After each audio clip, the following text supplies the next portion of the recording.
Hey, good afternoon, folks. Thank you for coming back. Been a while since I've made a video. This video is going to be talking about dog language. I'm also going to touch about the importance of having registered papers or registered dogs.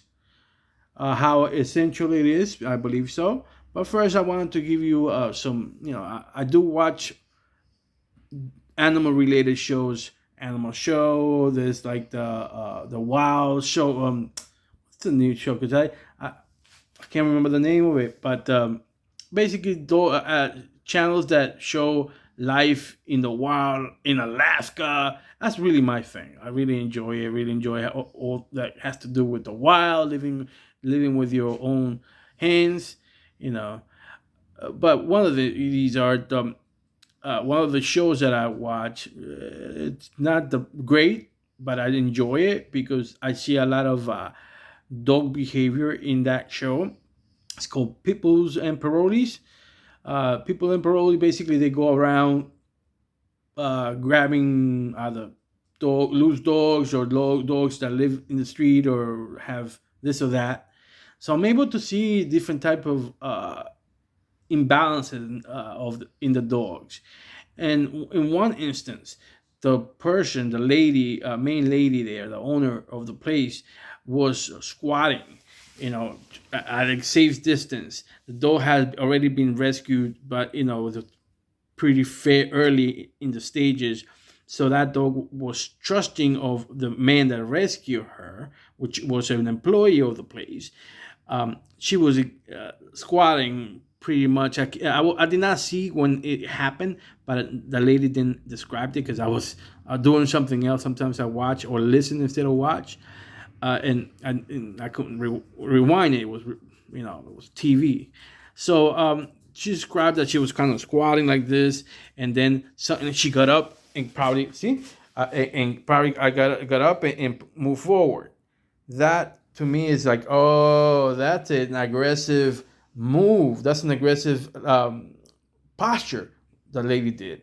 And obviously the dog went from 0 to 100, trying to bite her.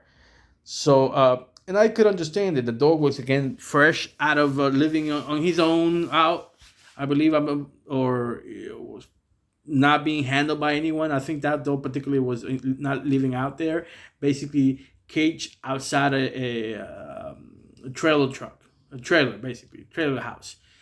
So the woman didn't understand why he got that aggressive. I saw it right away. It's just what you did. That's a aggressive move. So the dog was like, yo, well, trying to defend himself. Another thing that could, I said, another thing that could potentially be aggressive is being over, like on top. You know, the dog doesn't have to be laying down. The dog could be literally just standing. But if you're over the dog, that's an aggressive move. That's dominant move. You know, because just think about the dogs when they regular dogs, not pit bulls. I see when they're both dominant, they're both going to try to put their head and neck over that neck of the other dog. It's a really dominant move. So that would also trigger an attack by a dog that would normally not attack. It just reacting to the language it knows. Animal, no, dog talk. So that is also a problem that you need to be careful. You have to teach the dog that disregard these type of gestures because as you do them many often, this reaction will turn off because it will consider it as a false alarm. But if the dog doesn't know your dog is skittish already, it may react if you do it incorrectly. Now, what if you were out there and you saw a dog and you wanted to rescue, you were that type of guy, and well, I'm like, well, but I don't want to get bitten. Well, one of the things I always advise is never, never, never, never, never approach a dog head on. Especially, I'm referring to dogs that are very skittish. or perhaps you don't see it as skittish, you see it as freaking aggressive animal. The dog may show skittishness by acting like it's going to kill you. So what I suggest is first, never shoulders and head towards the dog, always sideways. Number one, sideways. One way this way or the other, it doesn't matter. And probably get close to the dog this way, or maybe even a little bit back, so the dog doesn't show that it doesn't feel that you're coming to attack it, because it's illogical. An animal will attack walking sideways or backwards, and you can always set if it's a long distance, don't go this way, go sideways, zigzag. Zigzag closer to the dog. Okay. Now, I'm imagining this dog is probably chained up. Otherwise, the dog will just keep going back. It will keep a distance. It will keep a safe distance, barking at you by not letting you get close enough that he thinks he can't get away. Now, if the dog is on a leash, tied up somewhere, and you don't know, again, stay sideways. Don't be afraid. Don't get close to it remember that looking at the dog, it matters too. Eye-to-eye contact may be deemed an aggressive, I'm gonna fight you and kill you type of response or dog language. So what you'll do is stay sideways, always sideways, and then instead of using your hands, never your hands like this. This is the usual, with your hands like this. But no. Make a fist. And like the same way you do with a woman, that when you kiss her for the first time, you want to surprise her. Well, you get close. You get close, but not you don't let her smell it.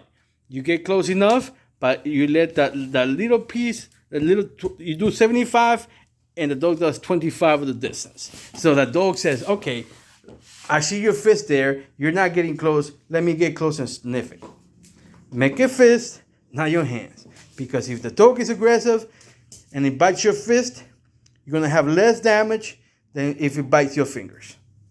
Okay? Now, one more thing I wanted to talk about.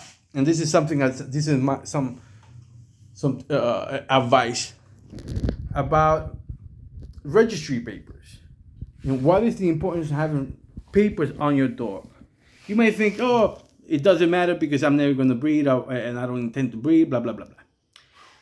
But that is short-mindedness. You're just thinking of today. You're not thinking of the long distance of owning these dogs.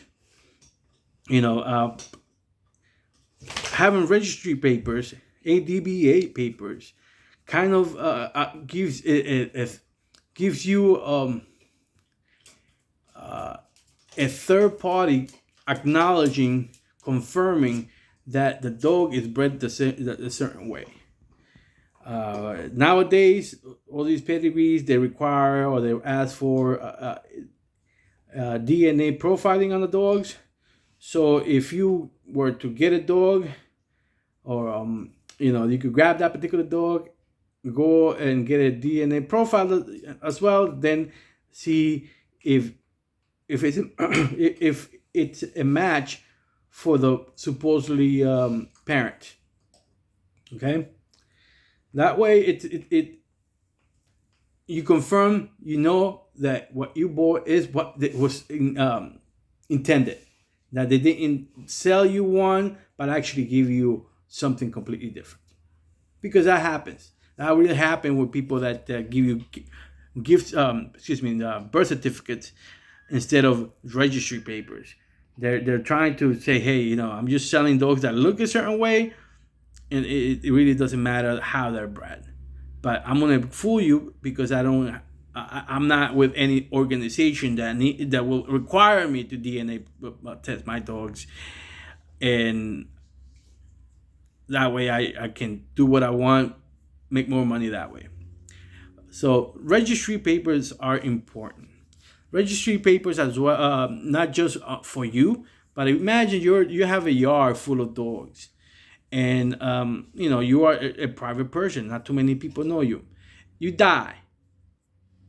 Now your whoever is left over, your children, your wife, has to sell the dogs. Do you think that it will be easier for them and to sell them if they have ADBA papers, registry papers, or if they're you know just dogs and your wife or whoever kind of remembers how they're bred and this and that, or maybe found some papers that you wrote the pedigrees on, but they're like, well, they're not too confident. People will not be confident unless they know and knew you and knew the dogs, and that's who they are buying it. If it's the public, your family is going to have to sell them for a very low price, because just because of that little thing, a registry paper. So one of the things is it's just the thinking ahead and thinking it doesn't cost that much, but the benefit of having one or having them is huge. Well, I hope. One thing that I mentioned in the Spanish version, and this is not about the pedigree, but about bringing to attention a dog that's distracted. If you're, for example, walking out and they see another dog, or come here. Who one of you guys? You scratching yourself? Come here, Capi. Venga, papa. Venga.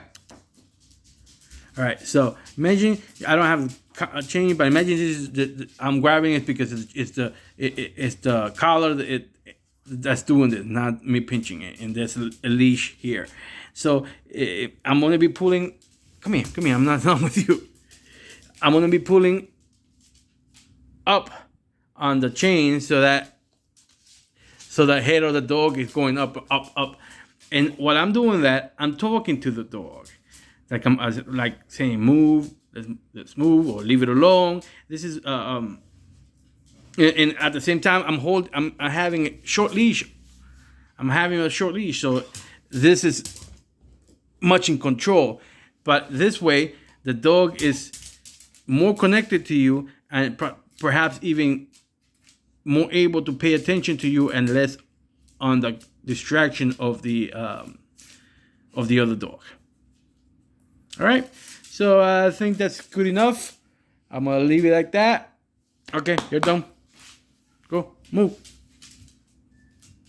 So, is my locally bred girl, Cyborg. And see, it's always important for them to know their own names, But anyway, guys, hope you love your dogs, take care of your dogs, fatten them up, because it's winter is coming, so they need to be a little thicker than normal. I do keep them thicker in the winter and thinner in the winter in the summer. So the guys are eating a lot of deer meat, plenty of meat, plenty of bones, a lot of other stuff. But anyway, you guys take it easy until next time.